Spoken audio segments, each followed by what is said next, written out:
One. Welcome everybody to Self-Storage Networking Acquisitions, our weekly Wednesday. Super excited, been excited about this one for a few weeks now. We have Josh and Melissa Huff coming on today. Josh just recently started his own company, Lighthouse Storage Solutions, marketing specifically for self-storage, utilizing his background and his knowledge for the industry, as well as Melissa. I want to say congratulations for you. Melissa, if anybody didn't see or if anybody's not friends with her on Facebook or LinkedIn, Melissa just started her own consulting company, just left the W-2 a few days ago, so pretty fresh. I know these two are very excited. A little bit about Josh and Melissa. They also host a weekly podcast called Gab Focus. Really fun to listen to. I've been listening to on Spotify. I know there's several different places that you can pick it up. At the end of this, in the video and stuff like that on the Facebook Live, I'll be putting links in there for their contact information. But what I want to do, first and foremost, Josh, Melissa, you guys decided to go first. Tell us about yourself, how you got into self-storage, and all the fun stuff that comes along with that. Yeah, absolutely. Thanks so much for having us, Anthony. I think we met back in it was just at the SSA show in New Orleans, and it's been fun seeing the different webinars and different things that you've been putting on. So thanks for having us. Really appreciate it. Thank you. Yeah, it's great to be on the other side of a webinar discussion like this. Yeah, I was teasing you guys a little bit. I'm like, I got to reverse the roles a little bit because I know you guys are reviewing other people, so we'll see how it works on this side. Y'all are going to keep seeing me look to the side here too, because he's actually sitting in the office with me, so it's going to be a hard habit to break. So if I'm looking off camera, that's what I'm doing. So yeah, so I from our conversation, I guess kind of doing our origin story in self-storage specifically, and then maybe we'll get into a little bit of what we're doing now. And then if you guys have any questions that you think we could tackle, just let us know. But I'll turn it over to Melissa because she started way earlier than I did in self-storage. Don't have to date me like that. So go for it, Melissa. So I have been in the industry a while. I've started as a property manager in 2008, had two small properties just outside of Chattanooga. I feel like as soon as I got hired, I started on with the TNSSA board, I believe, and was one that was like, we need you on the board today. So I've worked with education with owner operators since then. That's really a passion of mine. If you know me at all, education is just huge. I actually started serving on the board, I think 2009, became a director with the association in 2014. At the end of 2017, Affordable Storage Guys came in and bought the two facilities that I was running in Dunlap. And at that point, I had planned to do state management full time and leave the facility operation world behind. But they talked me into staying. So we started with 4 properties under that brand. And I continued with them in VP of operations role for nearly 6 years. I started MR management in 2018. I had Tennessee as a state, and then quickly added Alabama, and the next year added Louisiana. Today, I still run Louisiana and Tennessee both. And then I met Josh right around the time we had 10 properties under our belt with ASG. So then he came into the picture.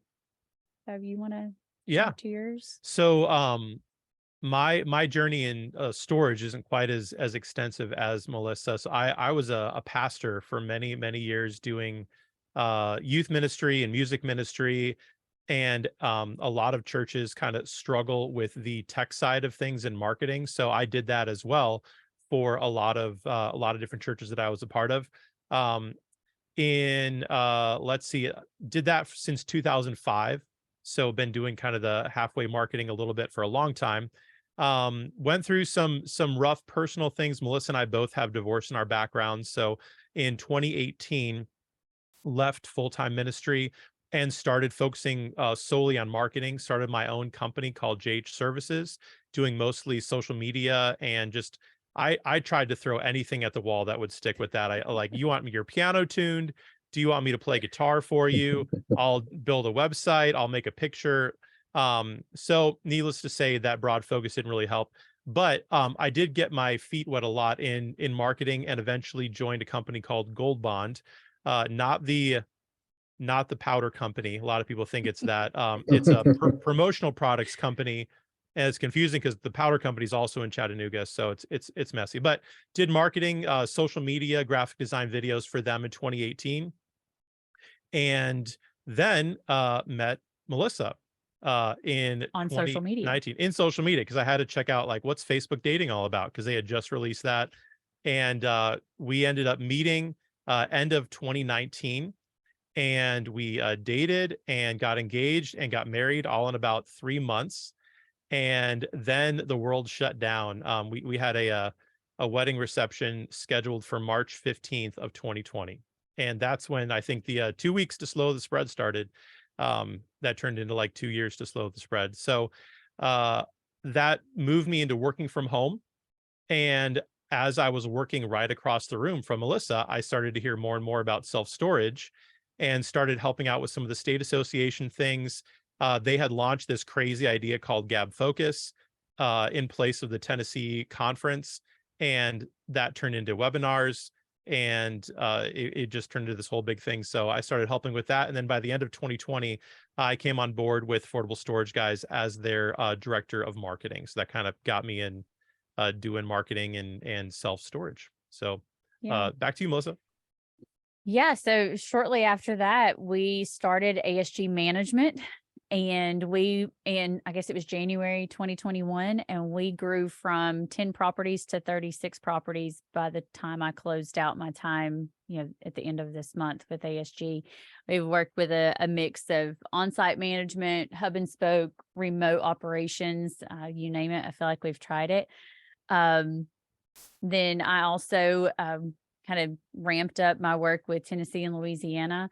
So just a passion for customer service, training, operations, just constantly growing. I feel like after 2020, the interest in the industry has just exploded with new people. So education is more important than ever, especially around the operations standpoint. How many people buy a property then don't know what the heck to do with it, right? So that kind of helped launch the Gab Focus that Josh mentioned too. That podcast has been so helpful because so many people are looking for just an opportunity for education and just some guidance in the industry. Mm-hmm. So I think in our notes here, we have 45 episodes already for Gab Focus, which is kind of crazy. Yeah. It was kind of an every other week thing, and starting this year, we moved it to every week, and it's been fun. Mm-hmm. Yeah. Yes, yeah, it's definitely fun listening to you guys. I would typically, when you guys do post a new thing, I'm on my walk in the mornings and stuff like that. Listening, it's a good time, fun to listen to you guys chat, stuff like that. Especially, I like the dynamic of the husband and wife duo, and that you guys are talking about, everything and anything self-storage and what you guys are going through on a weekly basis. Definitely the different topics too that you guys bring up as well.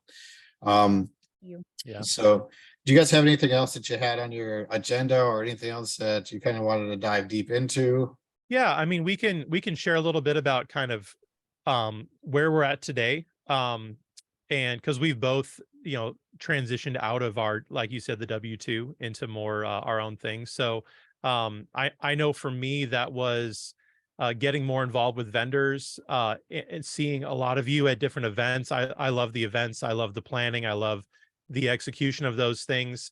And then I started to see a real need in the industry for vendors in particular. There was a lot of people building websites, doing marketing for self-storage owners and operators, but the vendors, some of them just honestly just needed a little help with whether it's just marketing materials, booth, website, because they're spending so much time trying to build their own business and focusing on the storage. They don't think as much about how their look is and how they're perceived.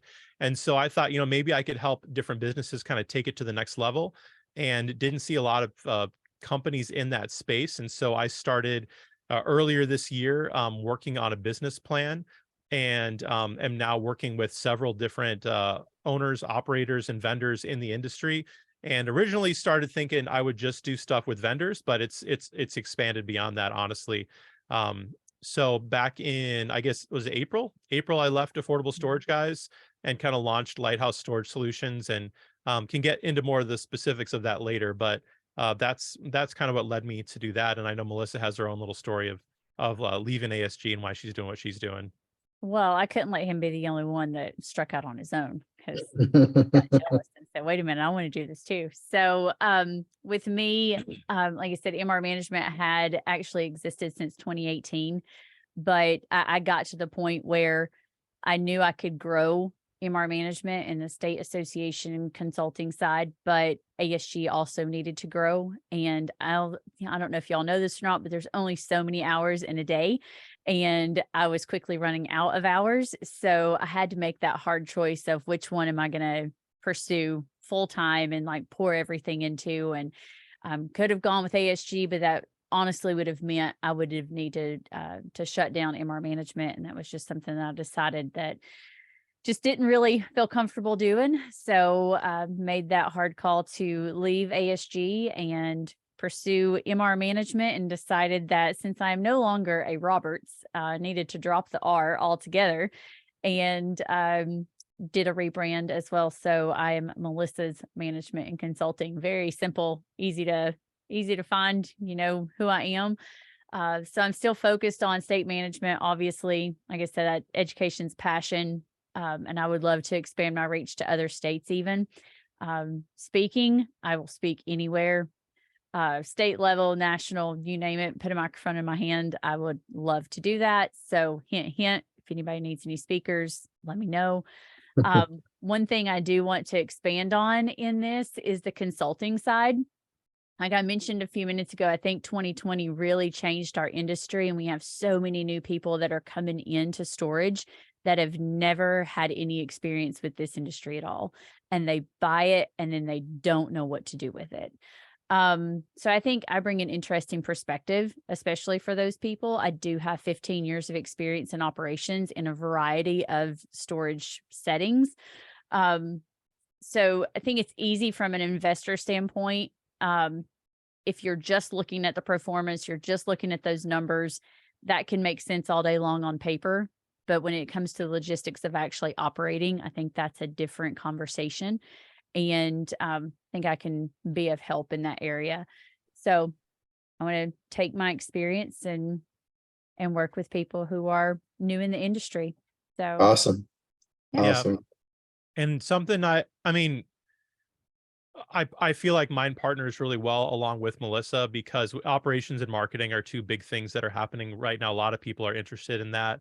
My company obviously is more on the marketing side, and hers is more on the operations. And I'm really excited about, like I said earlier, taking companies just to that next level. And it might even be that, we have a rockin' website. We already have a great social media. We need a better booth. We need a better handouts. We need just a better look for our signage on our property, or maybe we need some drone video or photography for our self-storage facility, or something put together just to up it, to set us apart from everybody else that does exactly what we do. Because we all know there are a ton of storage facilities out there. There's a ton of brokers. There's lots of people that provide doors or locks or different technology options. But what is it that's going to separate you from somebody else? So whether it's branding or storytelling or design, consulting work, that's something I'm focused on. I'm already working with Anne, who's on the call, and I've really appreciated her support, and it's been cool working with her team at the Williams Storage Group. Have several other vendors that I'm working with, some owners, and of course still doing the podcast. That's been really cool. And even this webinar, Anthony and I talked about it. We're going to rebroadcast this along with all of your questions or whatever comes up later as the podcast for this week. So, so keep it clean. That helps with my editing on the language side of things. So, Alana, Jessica, you guys got that. But yeah, so that's us. And Anthony, I'm sure we'll post links later, but Melissa, we're up for taking questions if you want to add some more to what you do, but yeah, just excited to be here. Cool. I do have a couple questions, as long as you guys were talking and stuff that comes to my mind. Melissa, you were talking about, 36 properties. That's quite a feat, just to be managing that many. What do you think your biggest your biggest win out of taking out over 36 or running over 36 properties? My biggest win, Yeah, I'm trying to go for the positive, not the negatives. my team. I think that is one of the biggest accomplishments that I had during my time with ASG was the formation of my team. Like I said, education, it all goes back to education. Customer service is super important to me. And I just made sure that my team had what they needed to be able to perform. I could not have run 36 properties on my own. We were stretched out from Kentucky, Tennessee, and even down into Florida. So obviously that's more than a one-man job. So my team kept that day-to-day just rocking. So that is my greatest win in all of that for sure. The other thing I would say is the variety that we were able to offer, whether it be, a manned facility that had regular business hours, or a hub and spoke facility, or true remote operations. We kind of did all of that. So Awesome. What do you think your biggest struggle was over that time period? also employees. Just the job market in general. It was just, and everybody's had trouble with that over the last 2 or 3 years. It's just actually the hiring process is so difficult right now. So it's gotten a little bit better, but it's still tough. I'll flip it over a little bit. Or Josh, question for you. What do you think the biggest thing that people miss in marketing for self-storage? I know it could be, or several things that you see that are very common. Yeah, I think just looking at self-storage in general, there's a lot of people that they do everything. Like they own their facility, they clean out the units, they rent, they answer phone calls, they do everything. And I think it's easy to get overwhelmed with all of the different options that are out there for marketing in particular.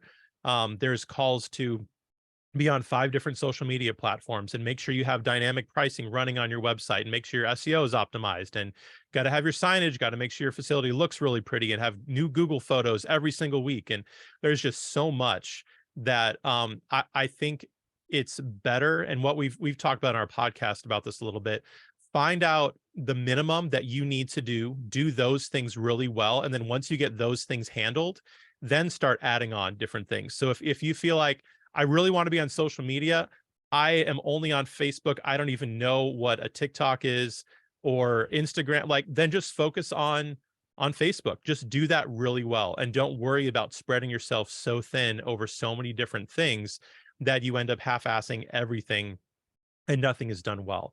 So focus on your website, make sure that that's functioning, focus on your Google business profile, and then let the rest, as you have time for it, let the rest come. But I think a lot of people overcomplicate it because they hear a sales pitch from a marketing agency, or they see what a big company is doing, and they think, I have to do all of these things that these big people are doing, or I can't compete. When really there are so many free tools and good options out there these days that almost anybody can compete in a given market if you're doing the simple things correctly and doing them well. So I think that's something that people miss in marketing a little bit, is just focus on the basics, do them well, and then add on the other things. You don't have to do everything all at once. Awesome. So you're talking a little bit about tools. What are some of your favorite tools to use or to kind of help you run on the marketing side of facilities? Yeah, I like to keep the website. That is so important to have a good, well-functioning website. And if you can't do it yourself, hire somebody to do that. We love working with, we plug StoragePug all the time. But there's a lot of great platforms out there to run websites well, whether you do it yourself or through another company. So I would say find your own personal strengths and lean into those. If it's not being a web developer, then don't develop your website. Get somebody else to do that. Practically, like, use the Google business tools. They are free. They're available for everybody. There are a million YouTube videos on how to do those things well. And so, make sure your Google business profile is accurate. Use your smartphone to upload pictures to it. So those are some tools on that side. I don't use Canva personally. I use all the Adobe suite of tools, but that's a good one for just some simple social media posts. But I think it's really about find out find out what you are spending time on, and then investigate through a venue like this or a podcast or wherever. Is there a technological piece I can implement to help save me time in doing that thing? Maybe it's involving AI.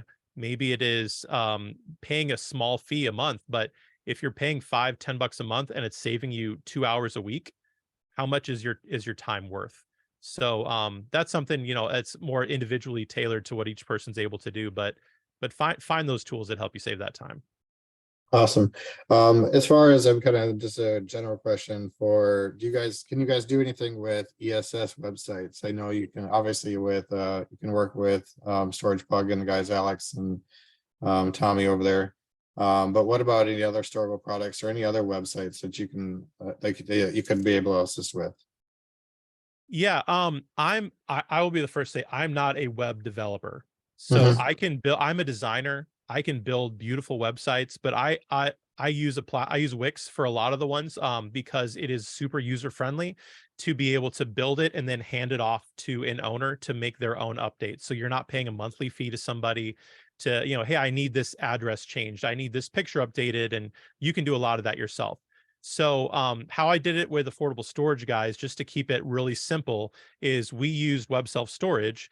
And so we had everything on our website, but then we had a link that sent us to the actual rental platform with U-Haul. And that kind of doubled up our optimization using U-Haul's site and using our website. So we got kind of double the SEO value of two different platforms, both directing people to our facilities. So I'm honestly just getting familiar with ESS and some of those others. But if I were to do it, I would do a redirect to that kind of a platform. But I know ESS also has their own websites that you can just get directly from them. So I would say whatever makes the most sense for your facility, pricing wise, ability wise, whatever you're able to do, I would pursue something like that. Cool. Well, I'll flip the question over to you. What's one of the biggest tools or biggest things that technology or anything out there today that kind of helps as far as operations for a site? Oh gosh. So many different variations of that. Um, I think there's so many different properties and so many different ways that you can operate. You have to choose the one that's best for you. For some properties, it might be going with something like Noki for security purposes, that needs the high tech thing. I know one of my favorite tools that I had at every single facility whenever possible was a spider door keypad.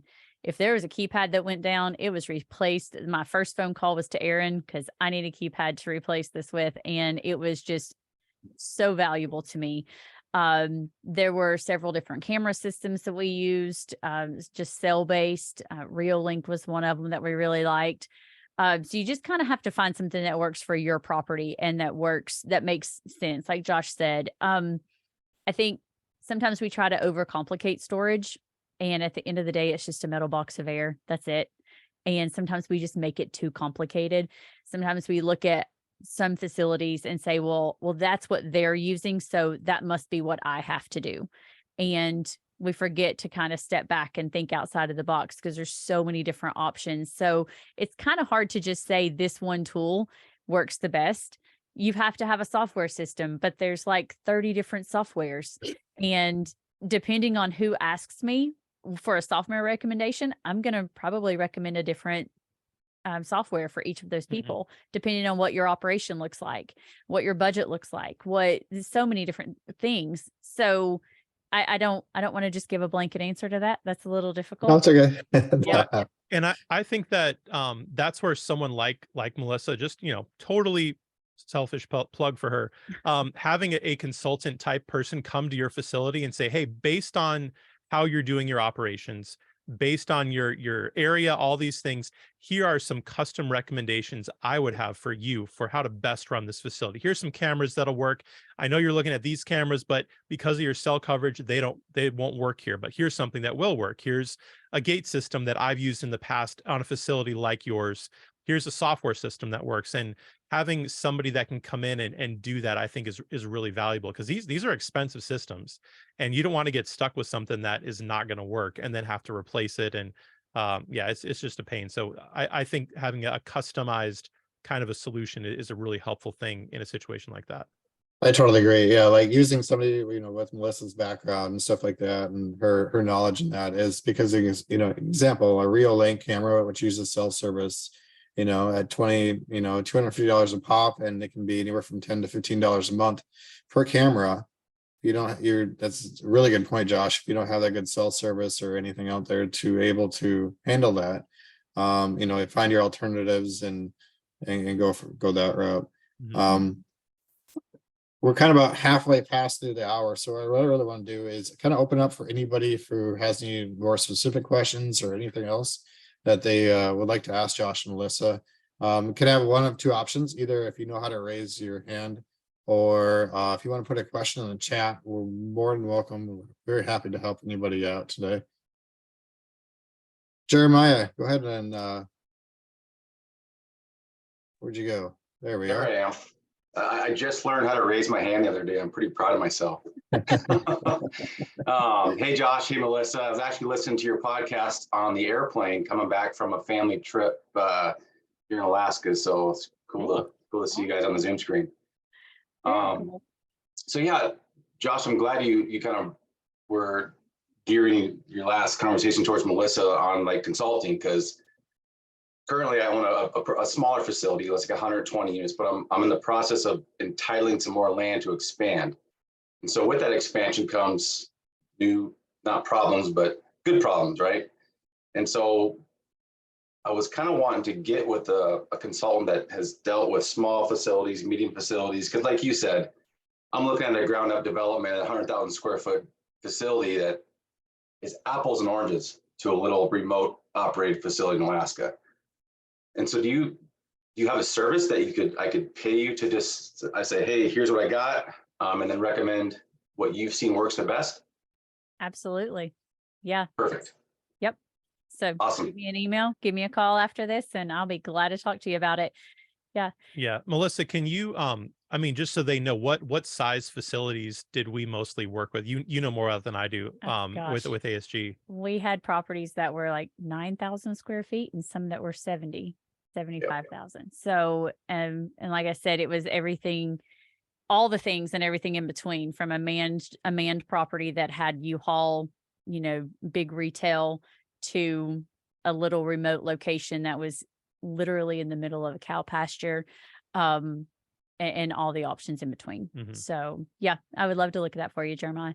Awesome. Thank you. Mm-hmm.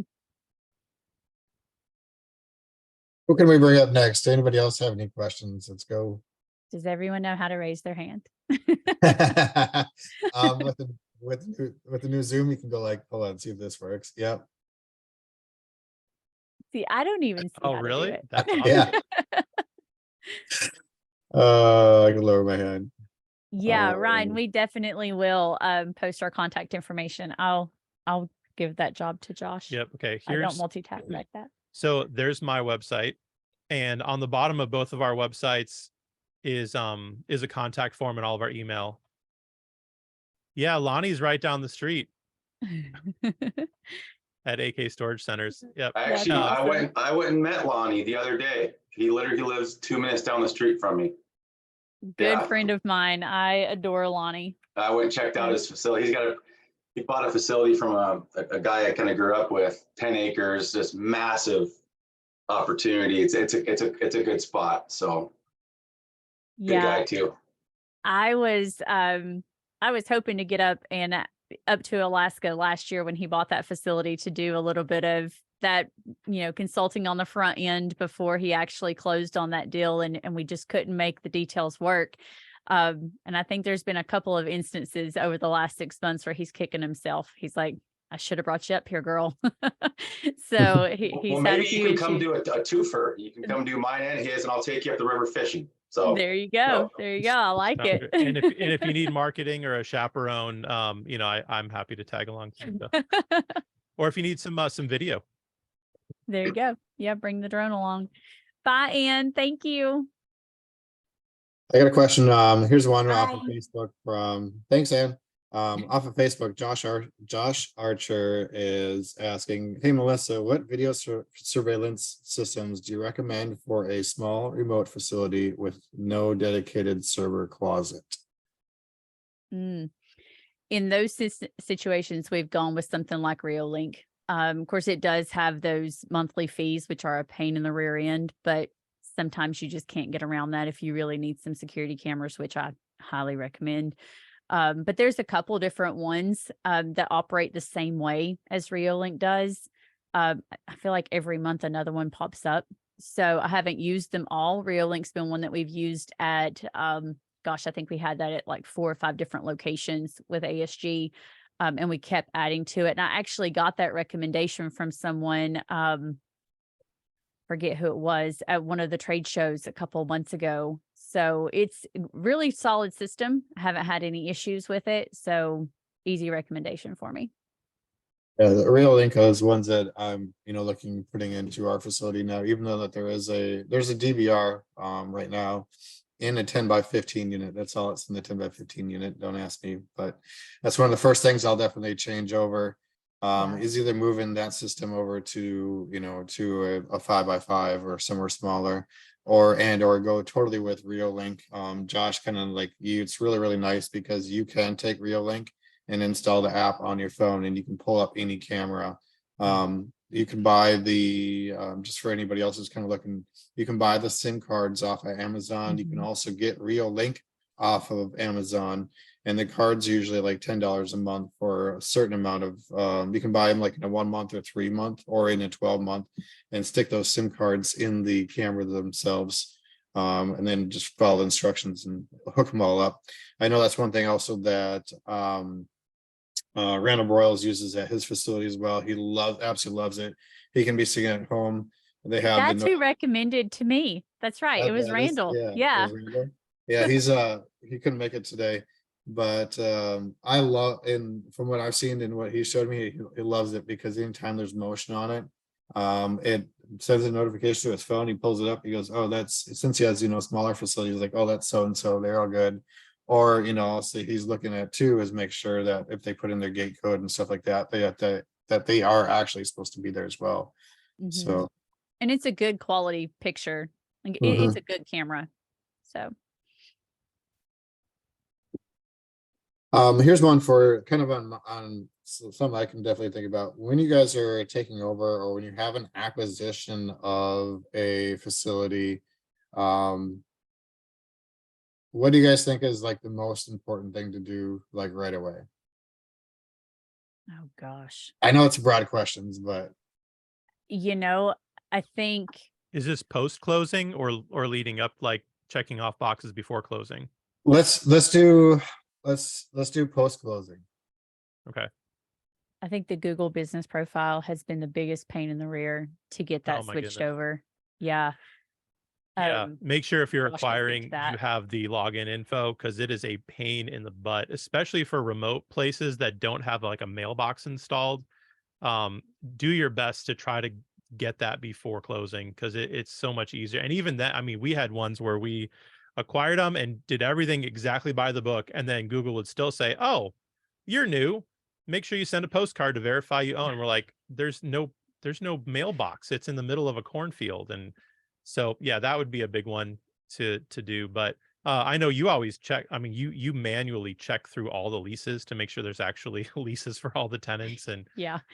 I think one of the biggest things that you don't really think about in the beginning that you have to deal with is getting the owners and all of the owners' friends and family out of the units. Their unit, what they say they have rented is always much different from what is the actual paying tenant. I have yet to see a deal come across where, there wasn't a handful or more, or 3 or 4 handfuls of units that were acquired that suddenly emptied 2 or 3 weeks after the purchase because it was the aunts and uncles and cousins and friends of the owners. So occupancy changes overnight. Yeah.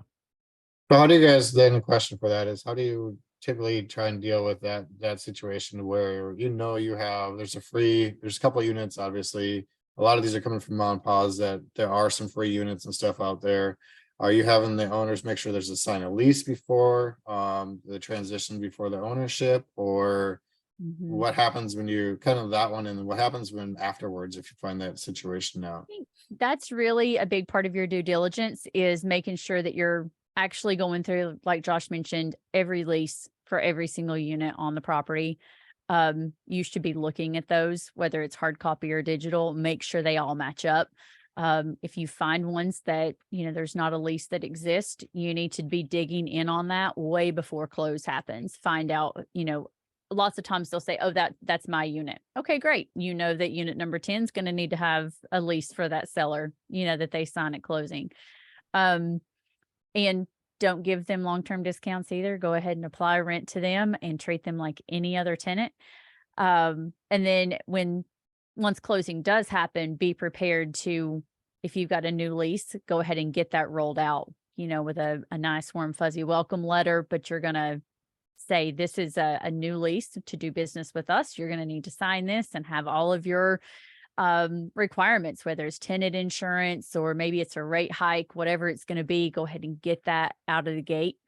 Get that put in place just as quickly as you can, because you don't want, the last thing you want is to have a facility full of people that's, your new people have been operating on your lease, but then you've got, the other half the tenants are on a lease that maybe doesn't even, coincide with the lien law that you're in for that state. So Yeah. make sure you really do your research. Because that's what I find lots of times. In fact, I had a conversation with a guy yesterday.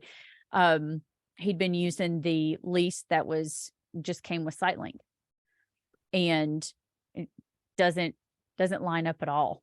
Those are just generic leases that are not intended for your just daily use. You're supposed to double check those things, and that often gets overlooked. And again, it's a rookie mistake from someone that just isn't familiar with the industry. They're given this software that looks like it has everything. All these letters are in here. You've got these lease options, and you think, oh, this is just a ready-made product that I can use. And that couldn't be further from the truth. Yeah. Definitely. Thank you guys for that. I want to see if Alex, go ahead and unmute yourself. So going on that, maybe I was mistaken, but I believe I was told that if you send out the leases and and take over ownership, you send out the lease and they don't sign it and they stay longer than the following month, like 30 days, like a full month beyond the lease you send them, that they automatically accept the lease terms, even though they may not sign it. Well, you want to make sure that that's in your letter, that you're letting them know, hey, you can, because a lot of people are under the impression, a lot of your tenants are under the impression, oh, if I don't sign that lease, it doesn't apply to me. So you want to make sure that in the letter you send out, along with the lease, that you're doing kind of one of those credit card statements. You've seen that on your credit card, your rate is going from this to this, or, this term has changed. And by continuing to use your card after this date, you are agreeing to all of the conditions in your new agreement. So you kind of want to do the same thing with your lease, just letting the customer know that, as of July 1st, if you continue to use the space after July 1st, you're going to agree with all of the terms in your agreement, even if you don't sign it. So you want to make sure that statement's actually in there for clarity. I heard a good one yesterday. I know that so they do the clubhouse each and every single week, and Jim Mooney was on yesterday and stated that exact same thing. Like in your welcome letter, if you're including a copy of your lease stating that, hey, by the way, we've included our copy of our lease, we're going to require you to sign it, and if you don't sign it, what was the wording that you said exactly? Sorry, I was trying to blank my mind, but basically stating that, if you don't sign this within 30 days, that you're agreeing to the terms of our new lease. And that is the notification for them stating that. Yeah. And depending on how bad the lease situation is in an acquisition, I would take that a step further. If you've got a lot of people that don't have a lease in place at all, I would want them to sign a lease, and not just be kind of floating along, hoping that they saw your letter, hoping that they saw your lease. They're just renting as, business as usual for them, and they may not even be aware. You may have incorrect contact information, so many different problems. So I would take that a step further and after a couple of warnings, kind of start restricting some access to the property to get their attention. Maybe it's a lockout at the gate or some kind of note on their unit just to say, hey, this has to be, signed. We need this in place in order to continue doing business with us. Awesome, great information. Alex, did you have any other questions? No? Cool, man. Anybody else? Feel free to raise your hand, put a comment, question in the chat. Oh, Ryan, here we go. A dual thing, raise my hand and an applause for Melissa. So quick question, Melissa, if you join your state chapter for Self-Storage Association, do they give you as part of membership a copy of the state self-storage lease agreement? Like the default template for your? Yeah, it just depends. So for Tennessee, the lease is actually included along with the membership. It's just free. For Louisiana, for instance, you do have to pay for the lease separately.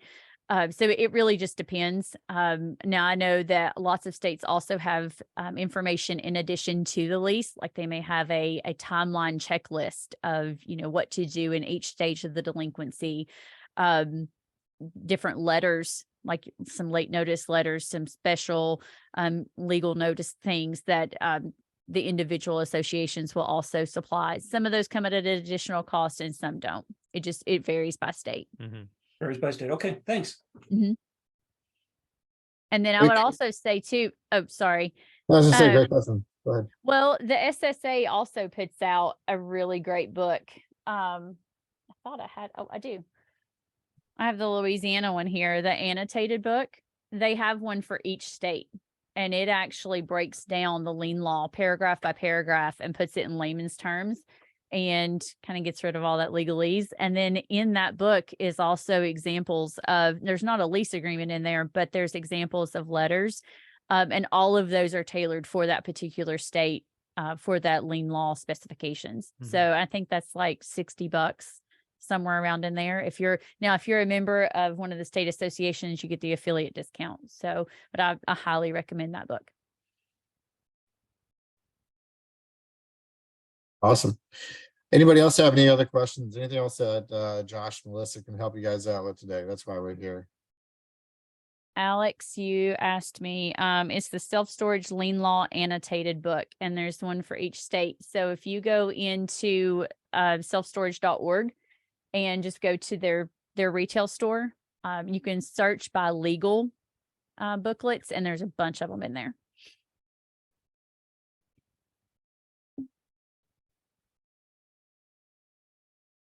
Cool. Anybody else have any questions? Bring this one up. Well, I pretty much ran out of my questions and stuff for you guys. And Josh, Melissa, I really want to thank you guys for coming on today. Really great information, a lot of good times. If there's anything that anybody questions as far as marketing or operations, want to get a hold of Melissa or Josh, I'll definitely be putting their contact information in the chat. As far as in the Facebook Live and a few other places, we'll have this on LinkedIn too as well. Looking forward to hearing this as a podcast. I know Josh, you'll be able to cut it up a little bit, make some fun, and so we'll go from there. Awesome, everybody. Appreciate your time. Everybody have a great and awesome Wednesday, and we'll talk to you soon. Yeah, thanks for having us. Thank you. Appreciate it.